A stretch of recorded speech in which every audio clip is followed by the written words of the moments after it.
ഹരേ കൃഷ്ണ. ഇനി നമുക്ക് 15ാമത്തെ ശ്ലോകം നോക്കാം. നന്ദോ മഹാമനാസ്തേഭ്യോ വാസോലങ്കാരഗോധനം സൂതമാഗധവന്ദിഭ്യോ യേന്യേ വിദ്യോപജീവിന.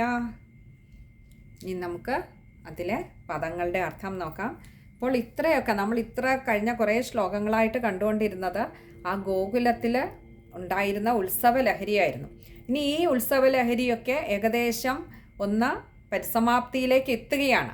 ആ സമയത്ത് അപ്പോൾ ഈ ഒരു ഉത്സവലഹരി കണ്ട് സംതൃപ്തനായ നന്ദഗോപര് എന്താണ് ചെയ്തത് എന്നാണ് പറയുന്നത്.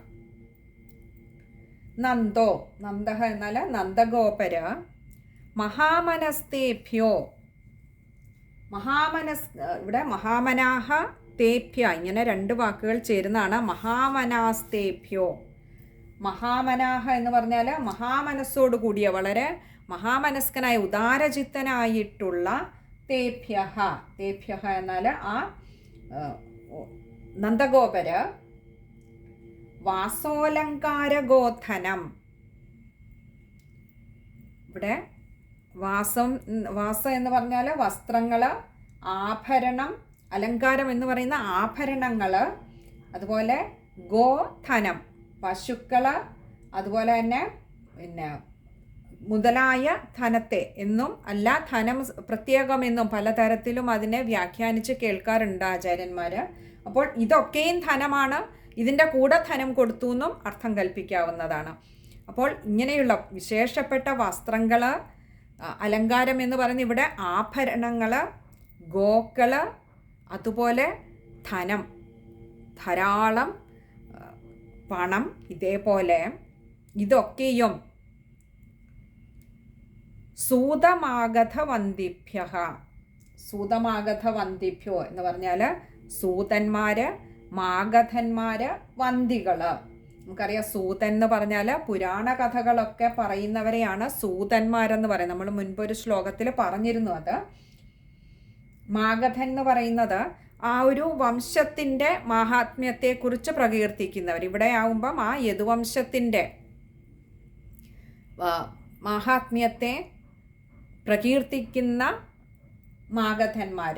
അതേപോലെ തന്നെ വന്ദികളെന്ന് പറയുന്നത് ഓരോരോ സമയത്തിനനുസരിച്ച് സമയോചിതമായിട്ട് സ്തോത്രാദികളൊക്കെ ആലപിക്കുന്നവരെയാണ് വന്ദികളെന്ന് പറയുന്നത്. അപ്പോൾ ഇങ്ങനെയുള്ള ധാരാളം പേരപ്പോൾ അവിടെ വന്നിരുന്നു എന്ന് മുൻപേ നമ്മൾ കണ്ടിരുന്നു. അപ്പോൾ ഇവർക്കൊക്കെയും ഈ സൂതന്മാർക്ക്, മാഗധന്മാർക്ക്, വന്ദികൾക്ക്, അവർക്ക് മാത്രമല്ല പിന്നെയോ അന്യേ, ഇങ്ങനെ രണ്ട് വാക്കുകൾ ചേരുന്നതാണ് അന്യേ എന്ന് പറഞ്ഞാൽ മറ്റ് അന്യരായിട്ട് ബാക്കി ആരൊക്കെയാണോ അവിടെ, വേറെ ആരൊക്കെയാണോ അവിടെ വന്നിരുന്നത് അവർക്കുമെല്ലാം. പിന്നെയോ വിദ്യോപജീവിനഃ, അതായത് വിദ്യകൾ ഉപജീവനമാക്കിയവർ, വിദ്യ ഉപജീവന മാർഗമായിട്ടെടുത്തവർ. ഇവിടെ അത് പറയാൻ കാരണം നമ്മൾ തൊട്ടു മുൻപുള്ള ശ്ലോകത്തിൽ പറഞ്ഞിരുന്നു, പലതരത്തിലുള്ള വാദ്യഘോഷാദികൾ അവിടെ മുഴങ്ങി. അപ്പോൾ കലയും പിന്നെയോ ഈ പുരാണ കഥകളൊക്കെ പറയുക എന്ന് പറയുന്നത് അത് ഒരു ശാസ്ത്രമാണ്. അപ്പോൾ അതുപോലെ മറ്റുള്ള വിദ്യകൾ, അപ്പോൾ ഈ കലാശാസ്ത്രാദി വിദ്യകളൊക്കെ ഉപജീവന മാർഗമായി എടുത്തിട്ടുള്ള അവിടെ വന്നിട്ടുള്ള ബാക്കി എല്ലാവർക്കും തന്നെയും ആ മഹാമനസ്കനായിട്ടുള്ള നന്ദഗോപര് ധാരാളം വിശേഷപ്പെട്ട വസ്ത്രങ്ങൾ, ആഭരണങ്ങൾ, അതേപോലെ തന്നെ ഗോക്കളെ, ധാരാളം പണക്കിഴികൾ ഒക്കെ നൽകി അവരെ സന്തുഷ്ടരാക്കി. കാരണം ഇവിടെ നന്ദഗോപര് സ്വയം തന്നെയും സന്തുഷ്ടനായി നിൽക്കുകയാണ്. തനിക്ക് പ്രായമായതിനു ശേഷം ഉണ്ണി ഉണ്ടായി എന്ന് തന്നെയല്ല, ഈ ഉണ്ണിക്ക് അങ്ങനെയാണെങ്കിൽ രോഹിണീപുത്രനായിട്ടുള്ള ബലരാമസ്വാമി അവിടെ തന്നെയാണ് വളരുന്നത്. എന്നിട്ടും അവിടെ തോന്നാത്ത ഒരു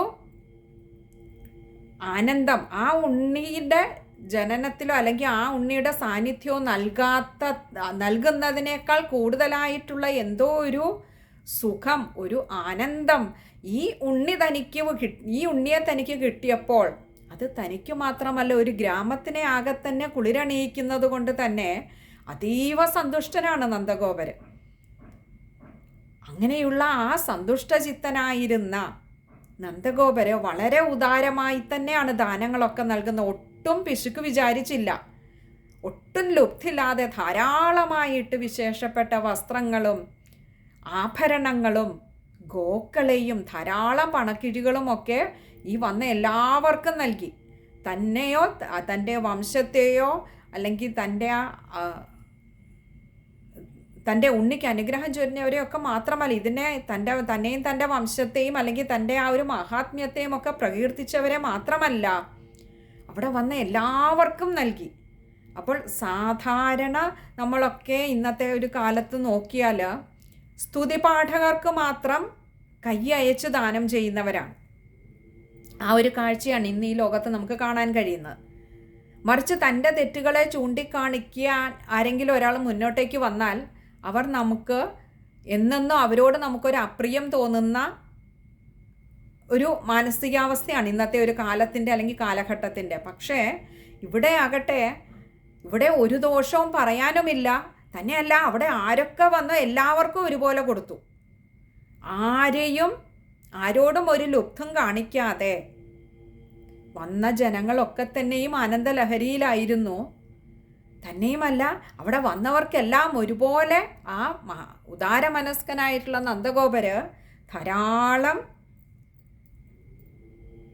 സമ്മാനങ്ങൾ നൽകിയാണ് തൻ്റെ ആ ഒരു ആഹ്ലാദം, തൻ്റെ ആ ഒരു ഉള്ളിലെ അതിയായ സന്തോഷം, തന്നെയല്ല ഇവരുടെയൊക്കെ സന്തോഷം, തൻ്റെ ഉള്ളിലെ സന്തോഷം പങ്കുവച്ചതും ഇവരൊക്കെ വന്നതിനുള്ള ഒരു നന്ദി പ്രകടിപ്പിച്ചതും അങ്ങനെയാണ്. ഇനിയും നമുക്ക് ആ ശ്ലോകം ഒന്നുകൂടി നോക്കാം. നന്ദോ മഹാമനാസ്തേഭ്യോ വാസോലങ്കാരഗോധനം സൂതമാഗതവന്ദിഭ്യോ യേന്യേ വിദ്യോപജീവിന. നമുക്ക് ആ ശ്ലോകം വായിക്കുമ്പോൾ ശ്രദ്ധിക്കേണ്ട കാര്യങ്ങൾ: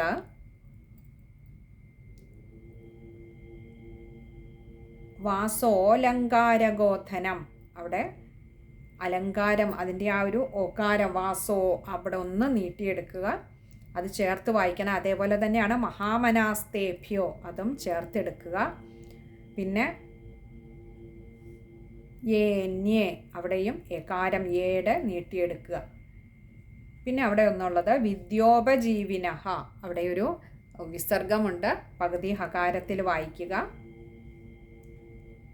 ഇത്രയും കാര്യങ്ങളാണ് ആ ഒരു ശ്ലോകത്തിൽ ശ്രദ്ധിക്കാനായിട്ടുള്ളത്. ഹരേ കൃഷ്ണ.